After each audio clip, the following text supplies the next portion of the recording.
So moving on here. So next, Cathy.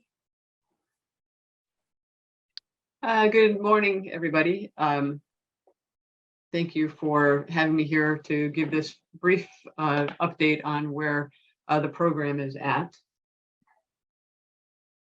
My contact information is on here, my email and cell phone. And if you know of any fire department or client that has a foam and has questions about the eligibility, please reach out. So we can go on to the next slide. Thank you.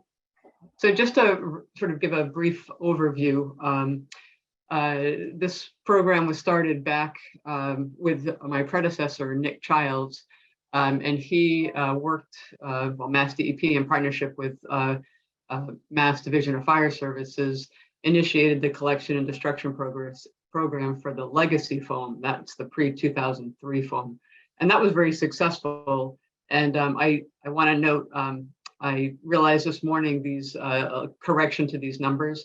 So through July 2022, there's actually been over 220,000 pounds have been removed of the foam that's been collected from over 120 fire departments. And we use one of our contractors, NEDT, New England Disposal Technology, to collect the foam. In some cases, the fire department might drop it off at one of their facilities, but then that foam is shipped off for disposal by incineration. Next, please. And so we've been continuing the collection and destruction program, and we've been collecting both the legacy foam, the pre-2023, as well as the modern foams that have the low levels of PFAS compounds. And what we're doing then is really evaluating those on a case-by-case basis. Fire department may contact us with, show us a picture of the foam they have. We'll do some research, determine based on the age and the information, find out what the contents are. And we also have had some sampling that's been done that we can use to determine whether or not it has the PFAS compounds there. And if it does, we're also collecting that. Really, the goal is to get the foam that has PFAS, out of use. And so an example of how we've really added a bit in the last few months. And again, I'm correcting the numbers on this, so I apologize. But it's since August, there's been over 10,000 pounds have been removed and over 1,100 gallons. Those were 10 fire departments and facilities. And we were a little surprised that we're still seeing so much of the legacy foam, but we're really finding that fire departments either had stored some off at one of their other offsite locations, or they're just sort of hearing more now that we're doing this and we're back doing this, so they're contacting us to have that removed. We're also finding that once we do some work and take back foam from one fire department in a particular region, for example, the North Shore, just in the last few weeks, there were probably 6 or 7 fire departments that we worked with. Once you talk to one, they share and talk with each other as well. Next slide, please. So then, just in general, some additional information to make sure you folks are aware of it. Back in August of 2021, the department and DFS issued a joint advisory, and I've provided the links to that advisory as well. It's also on our web page. And here we really recommended to discontinue the use of the legacy PFAS and the fluorotolometer, can't say that word, foams that were the pre-2003. When you're using the modern foams only when it's absolutely tactically necessary to address the fire, and discontinue the use of the modern fluorinated foams for training, and to notify DEP as a courtesy call when foam is applied or used at all. There's also been a joint study that was done with MassDEP and Connecticut DEP and the respective fire services, where a number of the fluorine-free foams were tested to see what their actual PFAS levels were. And that information is also published on the website, and it's also provided the link there. And there were 6 advertised fluorine-free foams that were analyzed at that time, and only one of them, Universal Green AR, showed no detection of the fluorinated or other halogenated compounds. And 4 other ones listed there did have some low levels of fluorine. We're not doing any more testing of, and there are some other resources that are available for.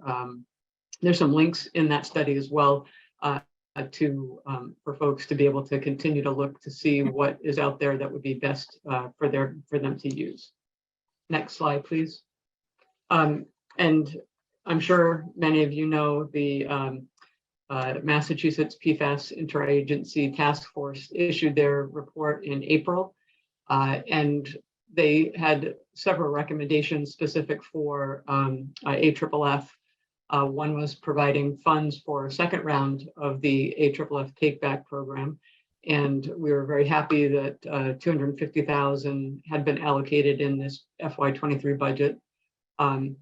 And then the other recommendations, prohibiting the use of AFFF for firefighting, the training and maintenance, reducing AFFF in emergency responses, and requiring fire departments to notify DEP of releases of AFFF. We are working or involved in a number of, DEP is involved in a number of different PFAS working groups. And one of them specific for AFFF is with NMOA. And one of the biggest issues, and it's really nationwide, is how do you decontaminate the apparatuses? How do you know that once you've removed the foam from an apparatus, that when you put the fluorine-free foam in, that you're not getting anything leached back? And there aren't any answers, and that's something that's ongoing. We're trying to work with all the states. We're trying to find ways to make some recommendations. At this point, I think sort of best process or best recommendation at this point is a lot of fire departments are like triple rinsing. Then you're collecting all the rinsate, and you have to send the rinsate off for disposal. And there's also issues about how do you find out or determine that it's clean afterwards? So these are questions that we're working on. We don't have answers yet, but certainly when we have more information, especially with the decontamination, I'd be happy to present that as well to you folks so that you're aware of it. That's all I have right now. That's great. Great, thank you. Thanks, Cathy. Marilyn has a question, yeah. Thanks, everyone. Thanks, Cathy. I guess a couple of questions. One is, where did these materials go for incineration? What incineration facilities were used? And how is this material shipped when you're shipping it for, disposal, destruction? Does it go under manifests or bill of ladings? How is it characterized for transportation? I believe it's still characterized as non-hazardous. MA 99, and I can double check on that. And the incineration, I was getting the information on that because I know it was going to, it had planned initially that it was going off-site to places in Ohio for incineration, but I don't know that still is taking place, so I can get back to you on that.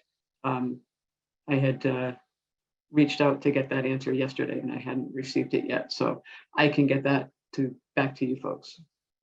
Is it true that it's being sent to facilities where the high temperature destruction of PFAS is why they're being directed to those facilities.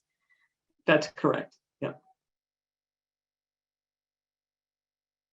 Is it still being manifested, or is it just being shipped under normal shipping? I You're think saying, is it just going under shipping papers? Yeah, correct. Yeah, and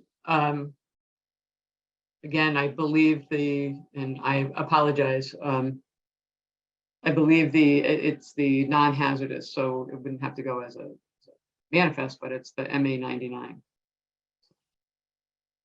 Cathy, there's a question in the chat that asks, is MassDEP keeping or recording any labeling present on AFFF containers received from fire departments?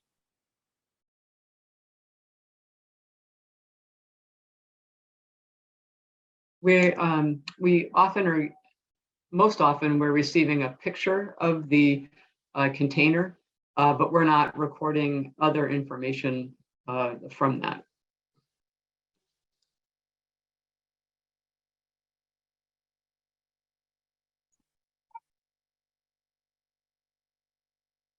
okay. So if you have any other questions for Cathy, I think she's left her contact information here. So I know she would be happy to follow up with you with any additional questions. I really wanted her to come and present on this today, just to make everyone aware that this program is continuing on. As she mentioned, we did receive the additional funding. This was one of the recommendations from the task force. We're still waiting to see how the others will get implemented and funded, but this was one of those that did get funding this round. So that's been good news for us and for everyone, that we can continue this, because as we know, the AFFF is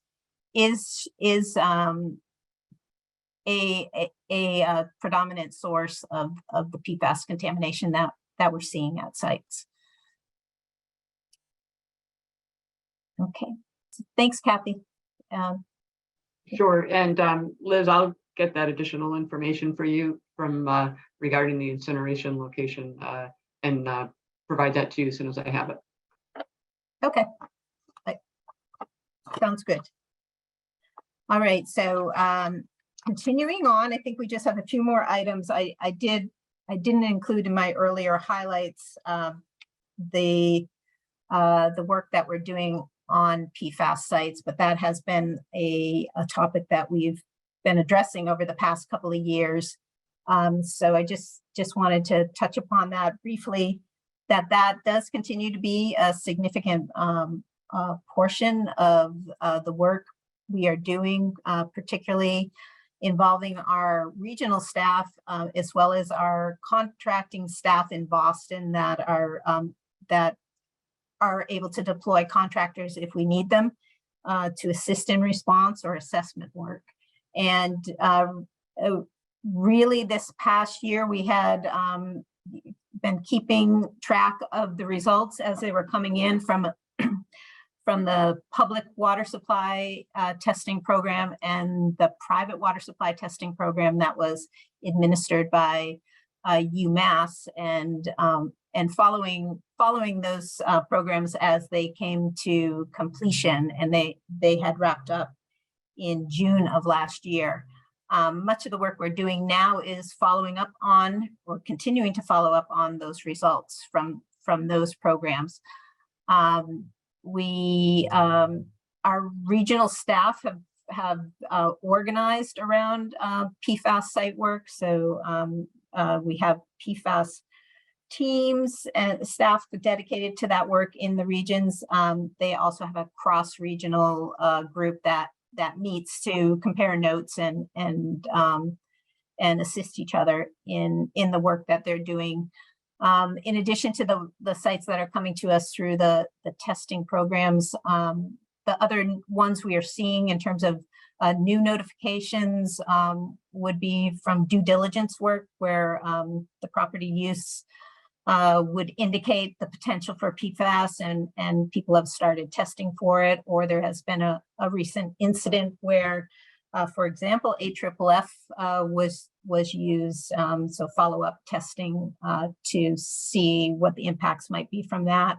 And just known sites that are already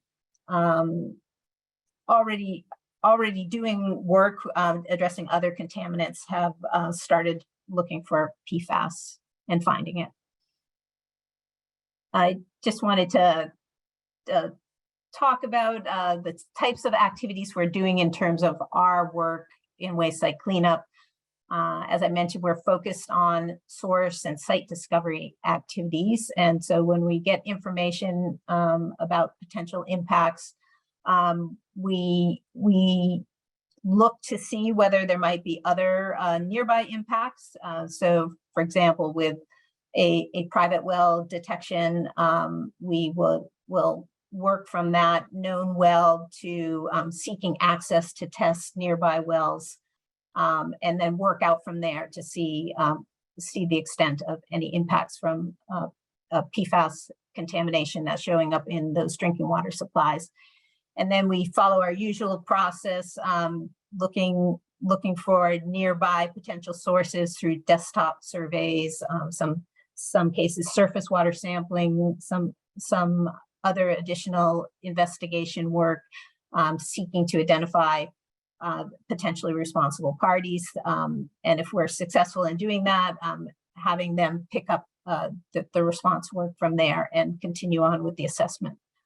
And MassDEP, as many of you know, under 21E, we are obligated to respond to cases of imminent hazards where the potentially responsible party is unable or unwilling, or in many cases at this point, not yet known. So in those cases where we have a PFAS 6 result above the 90 nanograms per liter imminent hazard level, we will use our contractors to initially provide bottled water, and then move forward with installing point of entry treatment systems, and we then continue to maintain those.